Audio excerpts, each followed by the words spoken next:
Those energies that we call emotions will show your mind where you need to move in more. Spend more time living and breathing in this spot or in this spot or in this spot or wherever it may be. Emotions will take you there if you work with them instead of be controlled by them or try to control them. Collaborate is the answer. Collaborate.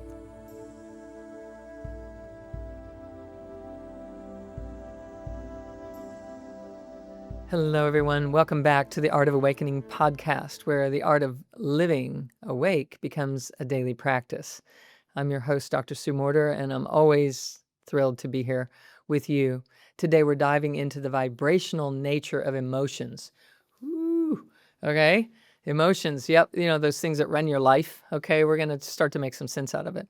What if your emotions weren't problems to solve? What if it was never that in the first place? What if while you're upset, it really doesn't have to be running your life down a path where your mind is trying to assign reasons for your upset? And it will almost always project them onto someone, across the room or in the space or in your life in some way, because that's what the mind does when it is not really tuning in and trained to its true role in the world and the role that emotions play alongside. So emotions are powerful frequencies that are trying to guide you toward transformation. They're actually working in your favor if you learn to identify them as such. But, that's the trick. The trick is, how am I conscious enough? Am I awake enough to catch it when it's happening so that it doesn't just reel out of control and I say things that I don't want to say, or I, break things apart in terms of the tendernesses of life or the things that matter most. And I don't crash things because of an inability to manage this power that is running through us. And I want us to really get this. There is a power running through you that is the potency of the universe, literally.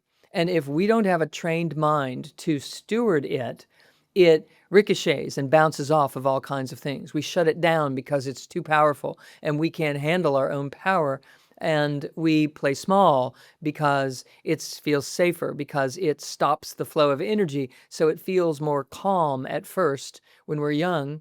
But as we grow up, as we mature, as we develop more and more circuitry through life's happenings, that same degree of shutdown of that energy flow now starts to be a stagnation to our creativity. It starts to keep us imprisoned from actually expressing and carving a pathway in our life and really being everything that we were meant to be when we chose to come here and to have this experience. And so we have to learn how to steward that energy that is pouring through us. So I want you to envision it like this, like above you and behind you, as if there's this big funnel that is this channel, becomes this channel, and it's just literally pouring right through your body. That channel of energy hits the earth and rises up in a whole toric field flow, and then it's projected out in front of you in this Technicolor movie that we call life. That's what's happening. On a physical level, that's what's going on. That's why when you're upset, you get a knot in your stomach. Or if you've played it small long enough, you have an ongoing problem in your solar plexus area that leads to all sorts of digestive problems and all sorts of, breathing difficulties, and even leads to heart attack because we're stymieing an energy that is meant to flow through. When we try to stop it, we're not big enough to do that. We are not, as an individual separate idea, capable of stopping the universal flow that's pouring through us. And so the body breaks down, we get sick, and pretty soon we're out of here because the universe abhors a vacuum. It's moving through, and your job is to let it. All right? So we just have to learn how. So as we begin to learn how to do that, one of the things that happens is we begin to recognize that we are at choice. And if I'm at choice to embrace life as it is happening, the energies that will flow through me will be in tandem with that flow. They'll be synchronistic. They'll be coherent. They'll be aligned. We use these kinds of words, and that's what we're aligning to, is this continual flow through this body into this life. When we shut it down in certain moments of life because we're just too upset, or we are too freaked out, or it's been, there were too many years where we were raised in an environment where somebody was constantly, approving or disapproving and telling us who we were or how to be, and we absorbed it, and we didn't ever, plant our own feet in the soil, rise up and open up our system and truly flourish. That's why we're here in this conversation. That's what the Art of Awakening is about. It's about giving you the perspective of what's really happening energetically, because everything in the universe is energy. Might as well learn how to steward the energy well, don't you think? So when we learn to do that, we start to recognize patterns of survival and protectivisms that we've been engaging in. One of those is othering. We project our power onto other people. We blame other people. We hold other people responsible for what's happening or what's not happening. All the while, we are missing the point. Another thing that we do is we suppress and we implode upon ourselves, where we don't blame other people, but we move into so much shame and guilt and fear that we literally implode. And so we're not blaming other people and causing problems out there, but we're causing major problems in here. We're shutting down our system. We're using systems out of balance in imbalanced ways. We're exhausting, and we're having cellular breakdown happen, all as a byproduct of not managing energies properly. One of the ways that we can identify this is if we are stuck in our emotional selves, if we become dramatic, or we become, or we just are emotional. Maybe you are aware of someone in your life whose everything is dramatic. They have to enter the room with a dramatic entrance. Everybody has to know, that this person is here. This individual is also going to be out of balance when it comes to managing the energies of their own internal emotion, because they're out of harmony and they're not integrated in a way. Likewise, you might know someone who never wants any attention. They don't even talk to me. Don't just pretend like I'm invisible. Don't make me answer questions, especially ones that are intimate about my own true feelings. Don't make me assess those things and reveal them in any sort of vulnerable way. That's another sign that you're not stewarding the energy in the way that it's made to be stewarded through your system. You're not letting yourself be all that you could be.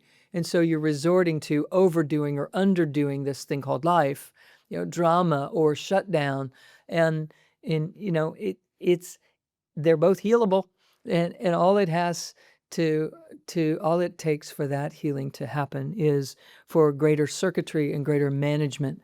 Now, one of the ways that you're going to be clued in that you're out of balance in this, if you're not so extreme that you're the drama queen, or you're not so extreme that you're the shut down shy one that doesn't even want to be in the conversation, but you might find that you're plagued with emotional upset, that once something upsets you, it just reels out of control, for far too long. And in the midst of that, you don't even feel like yourself, and you find yourself saying things to this person or in this situation that you actually wanted to say to your mother or to your father or whatever. And it's actually out of proportion.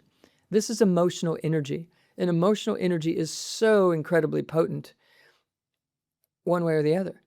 That emotional energy that is so potent that it can be so upsetting and keep you trapped in a state that you don't want to be in, is this exact same energy that has the ability to meld and glue you into a groundedness that is ever present, and that is always looking for solution and cares, and is interested and conscientious about how others feel in situations, while not losing the sense of self at the same time. And it's the same body of energies that allows us to experience what I call a greater love, which means it's like there's nothing you can do about this love. It's just here. It can never go away. There's just nothing that you can say about it. There's nothing that will ever harm it or disrupt it or distort it, if we allow it to be all that it truly is. And it's the same emotional energy, when it's integrated, that allows the deep joy that comes with this greater love and this ability to rebound and to heal and to begin again. And it also is the same energy that will never let you be taken for granted again. It just won't. It just doesn't work. When it's integrated, you can't be a doormat anymore. So these are some good energies. These are some juicy aspects of your wholeness that you do want to embrace. Sometimes people say, oh, I know, I just get so angry. I wish my whole emotional self would just go over there and I don't have to deal with it. But that isn't the answer. We can never excise enough of us to have access to our wholeness, right? It's a matter of stewardship. So let me just review. There's a continuum of energy that is pouring through you, and it is representing your everything, your wholeness, your capacity, your full-on ability to live life in any and every way that you would choose, ever. And if we are not grounded in the body enough, that energy, that power starts to feel like too much. We misinterpret it as anxiety. We get afraid, we get frightened, we shut things down, we just have to escape and get away. We get emotionally imbalanced, and all the while, all it takes is for us to know who we are. We are energy that is awake, pure spirit, quantum being, energy, essence, however you want to reference it. We are that in a body. We've come all the way to the physical dimension, and we're pouring through this body constantly. And if you allow yourself to express, you don't suppress. You don't hold it and squelch it and distort it and press it down inside. You allow it to do its thing. You allow it to unfold. You allow it to show you what your life's supposed to be like. You're more interested in the energy flow than you are fitting in or belonging or being liked or keeping that partner that maybe you're not supposed to be in relationship with. Maybe it's not supposed to be that way. Maybe you're making it too hard. Or maybe you're just not letting yourself show up in a loving way. Maybe you're just too frightened from past experiences that have occurred in your life, and so you're protecting. And, the story is the story. But we can work with the story instead of against it, and instead of letting the story run our lives, we can flow with the story and melt the story and remember who we were before the story of our lives, those hurts or those disappointments or disillusionments. We can inquire, we can investigate. And it's actually through the emotional bodies of energies that we are able to do that. So if you've been in a terribly upsetting situation, if you've even found yourself crying about it or buckled over, with it, let that buckled overness, that moment right there, guide you into a different version of you. Go into wherever your body is revealing to you that there is, an intensity. The stomach's in a knot, the throat's all shut down, wherever it is. Your gut's killing you, wherever. Go into that part of you. Sit down. Just take your attention in there and sit down and just start breathing. It's just energy. It's just energy. And if we don't let our minds write the story, we don't intensify that energy. We just come to meet it with love.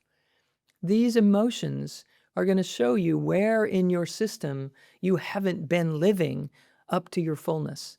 You haven't been living lucidly, authentically, clearly. You haven't been living there with the whole of you. And you have to in this life. If you want to be healing and you want to be progressive and you want to be innovative and you want to be sustainably successful, you have to live into your wholeness.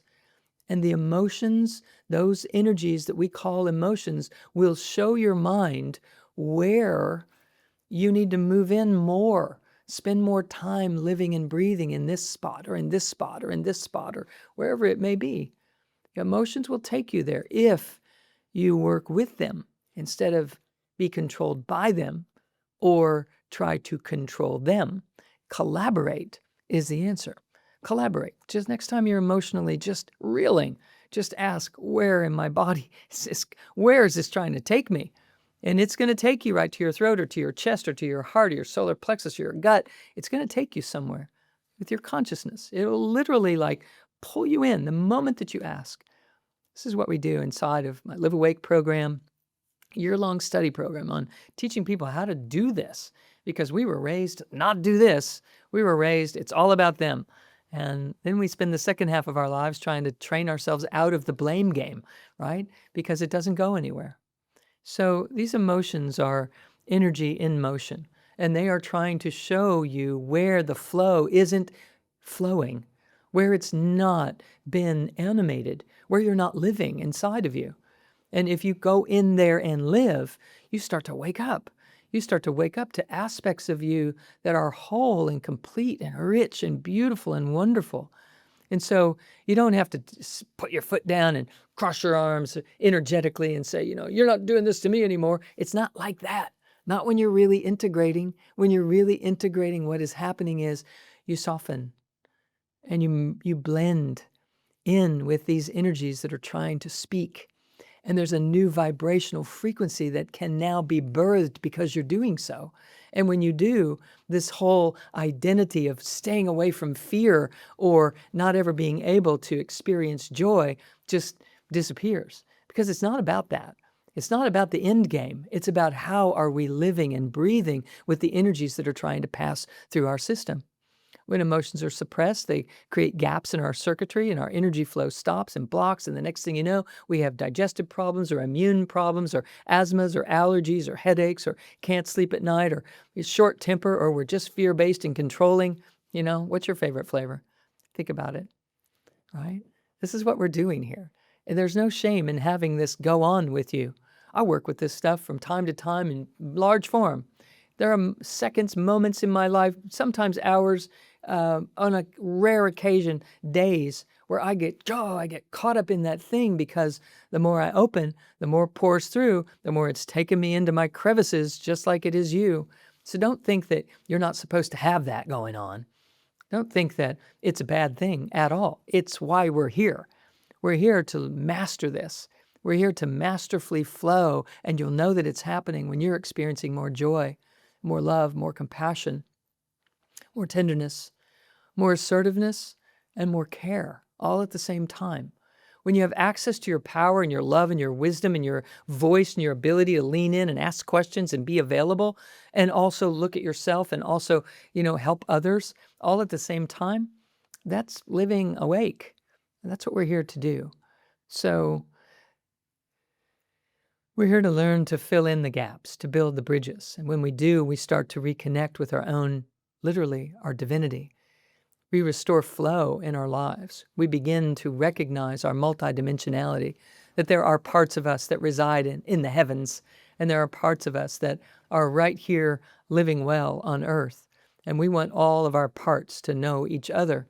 And the way that we do this is by use of the body, because it's in the body that all of this magic happens. The art of awakening comes from the art of embodying.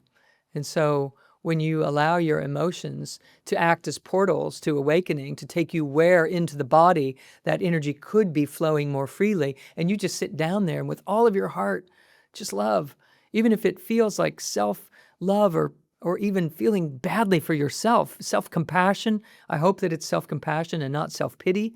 But when you get into that space in the body at the same time you're feeling that, you're building bridges, my friends. You are building the bridge between heaven and earth, because the fact that there is a heaven and an earth is in our minds. There's really only one thing happening here, and it is heaven-earth. It's one place, and we are destined to live into all of it if we will let that happen.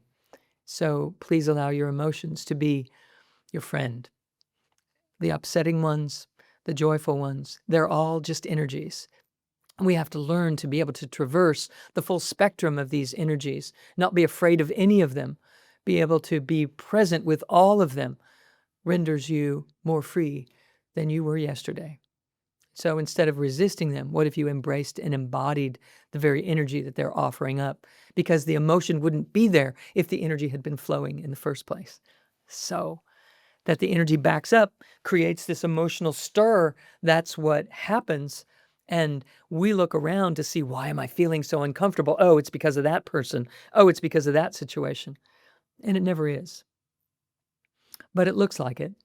And so we get caught up in that game, and we get trapped on that same little broken record that same little hamster wheel over and over and over and over and over.